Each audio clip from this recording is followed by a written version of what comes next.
Merci d'être avec nous sur Al24 News au sommaire de l'actualité de ce mercredi 3 mai.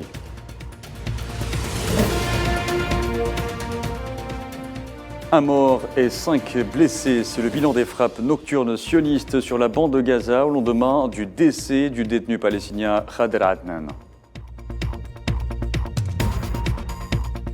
Le président iranien Ebrahim Raïssi est à Damas ce mercredi dans un contexte de réchauffement diplomatique dans la région.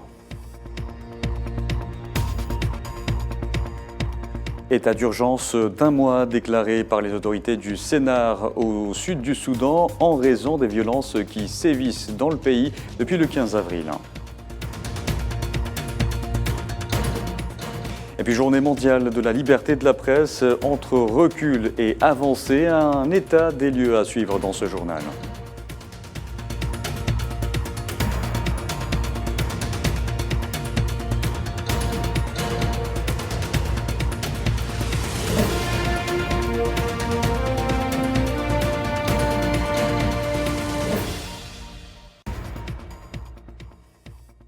Bonjour à tous et avant de développer ces titres, le président algérien Abdelmadjid Tebboune a reçu hier à Alger le président du Conseil de la Choura, l'Assemblée consultative du Royaume d'Arabie Saoudite, Abdullah Ben Mohamed Ben Ibrahim Al-Sheikh, une audience à l'issue de laquelle le responsable saoudien a salué les efforts de l'Algérie en faveur des causes arabes, à leur tête la cause palestinienne.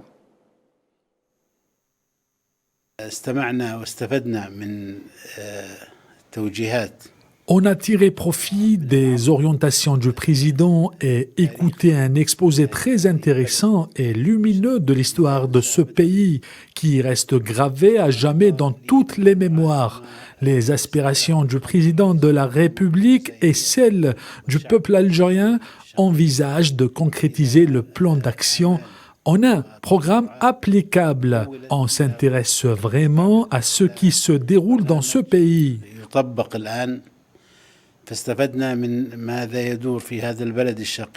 Entre-temps, j'ai informé le président des efforts de l'Arabie saoudite dans pratiquement tous les domaines, notamment politiques et économiques, et tous les aspects liant l'Arabie saoudite avec des pays arabes et tous les pays du monde.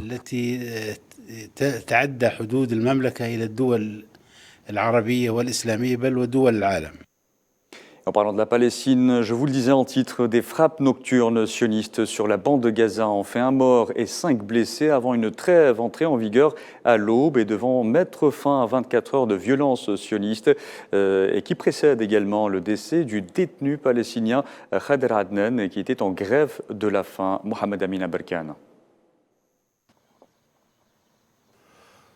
C'est un spectacle de désolation.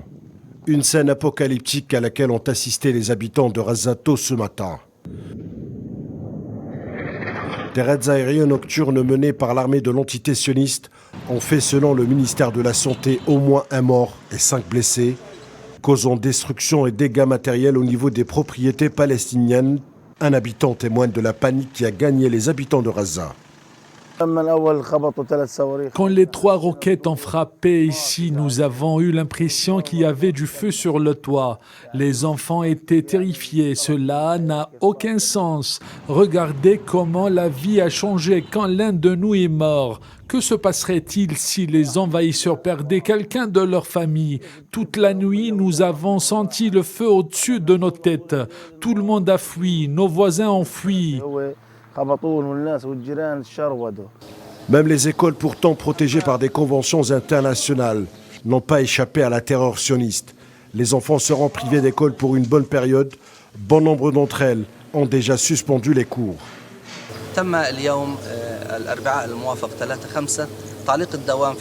Aujourd'hui, nous avons suspendu la fréquentation de l'école pour filles en raison des frappes brutales qui ont visé la zone entourant l'école. L'école a été la cible de 4 frappes qui ont entraîné l'atterrissage de débris de roquettes dans l'école. Cours brisant les fenêtres et les portes, cela a inhibé notre capacité à poursuivre nos études.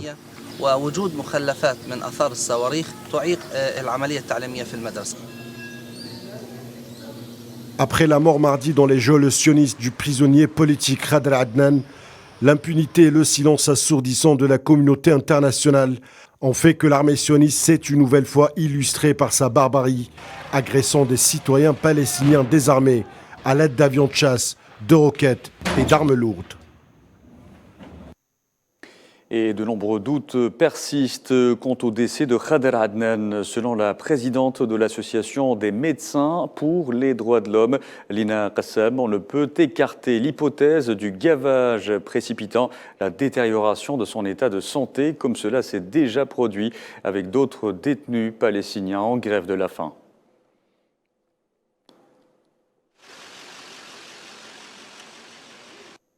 Je vous le disais en titre, le président iranien Ebrahim Raïsi est arrivé ce mercredi à Damas, où il doit rencontrer notamment le président syrien Bachar al-Assad. C'est la première fois depuis 2010 qu'un chef de l'État iranien fait ce voyage. Cette visite officielle de 2 jours se déroule dans un contexte de réchauffement diplomatique dans la région, marqué notamment par le dégel des relations entre l'Arabie saoudite et l'Iran.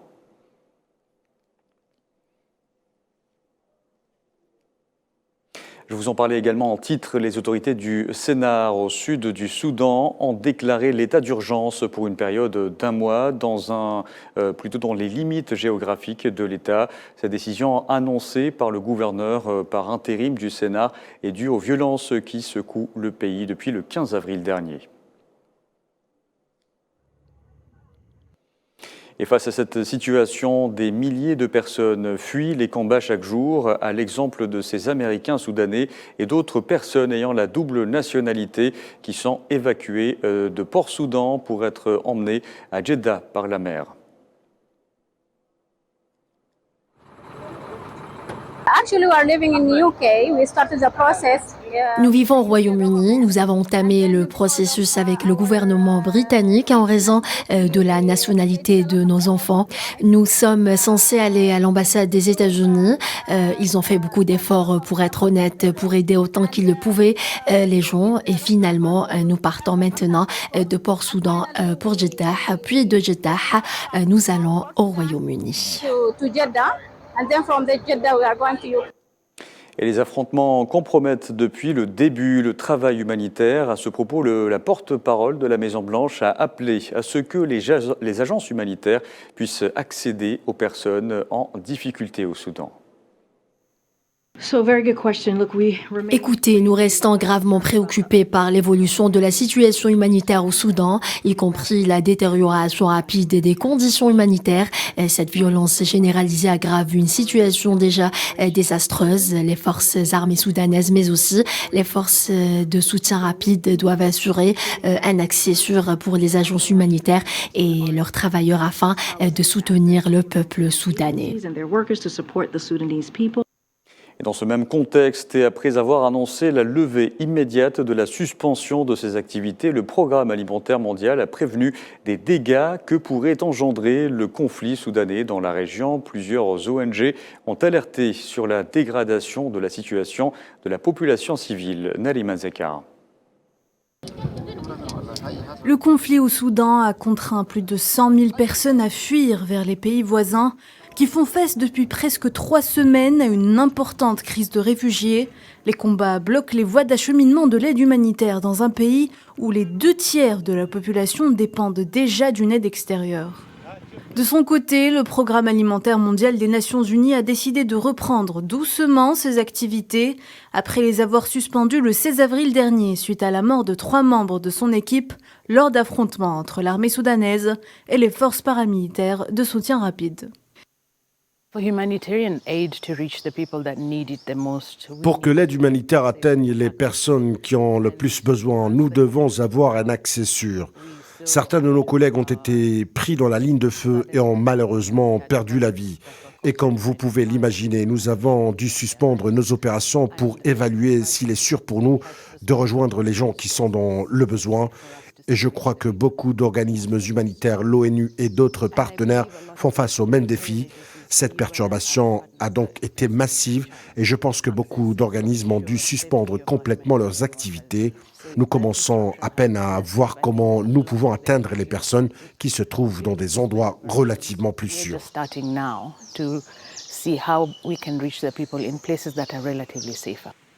L'aide parvient toutefois au compte-gouttes. 6 conteneurs de matériel médical de l'OMS sont arrivés, notamment pour traiter les blessés graves et les patients souffrant de malnutrition aiguë. Du carburant de plus en plus rare a été distribué à certains hôpitaux qui dépendent de générateurs. Néanmoins, la situation humanitaire reste incertaine. Au-delà de Khartoum, le chaos a emporté le Darfour Ouest, où même les civils participent désormais aux violences. Au Rwanda, à présent, de très fortes pluies hier soir ont entraîné des inondations, faisant au moins 95 morts. La pluie a causé le débordement d'une rivière, mais aussi des glissements de terrain, car le sol était déjà détrempé par les pluies des jours précédents. Je vous en parlais en titre, nous célébrons ce mercredi le 30e anniversaire de la Journée mondiale de la liberté de la presse. L'exercice de ce métier reste relativement difficile, notamment au regard des bouleversements que traverse le monde actuellement. En Afrique, des avancées notables sont constatées en matière de consécration des valeurs journalistiques universelles et de déontologie. Mohamed Wali Ben Chaban.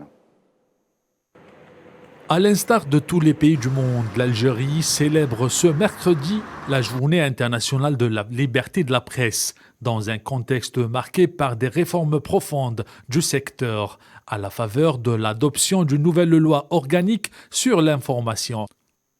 L'objectif de ces réformes vise à définir le journaliste professionnel avec précision dans toutes les spécialités médiatiques, mais aussi moraliser la profession en consacrant les valeurs journalistiques universelles et la déontologie et l'éthique professionnelle.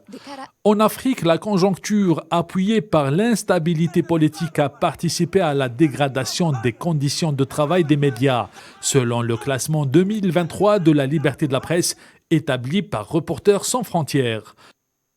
Le Maroc, qui reste l'État d'année en année sur les journalistes, figure à la 144e place au classement mondial sur 180 pays. Les pratiques peu orthodoxes du Merzen fait perdre au Royaume 9 places. Pas de quoi être fier. Au Moyen-Orient ou encore en Europe, des organisations mondiales et onusiennes tirent la sonnette d'alarme sur le nombre croissant des journalistes assassinés ou détenus dans le monde.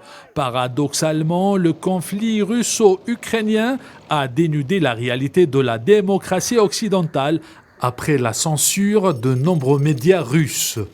Malgré l'amélioration des conditions du métier dans de nombreux pays, l'ONU affirme que la liberté de la presse est en danger dans le monde entier et que la désinformation, les discours de haine et les attaques contre les journalistes menacent la liberté de la presse, qui est un élément vital des droits de l'homme.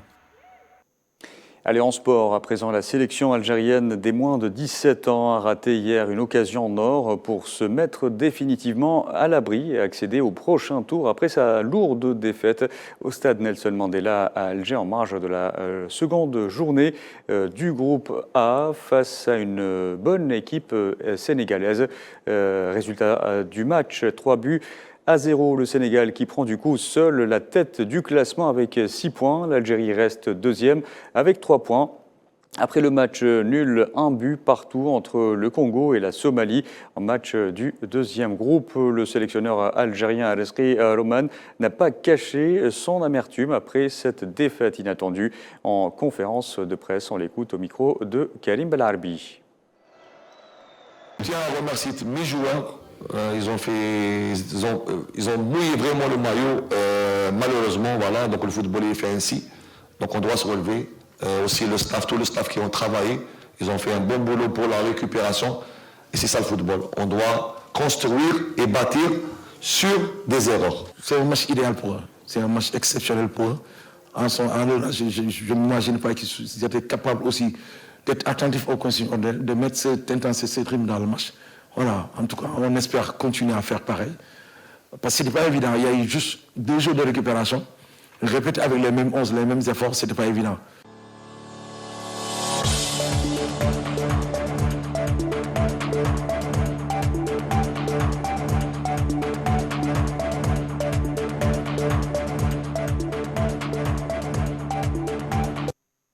Voilà, c'était la dernière information de ce journal. Merci à vous de l'avoir suivi. Vous pouvez revoir ce programme sur le site d'Al24 News ou à travers nos différentes plateformes en scannant le QR code qui s'affiche en bas de votre écran. Excellent après-midi.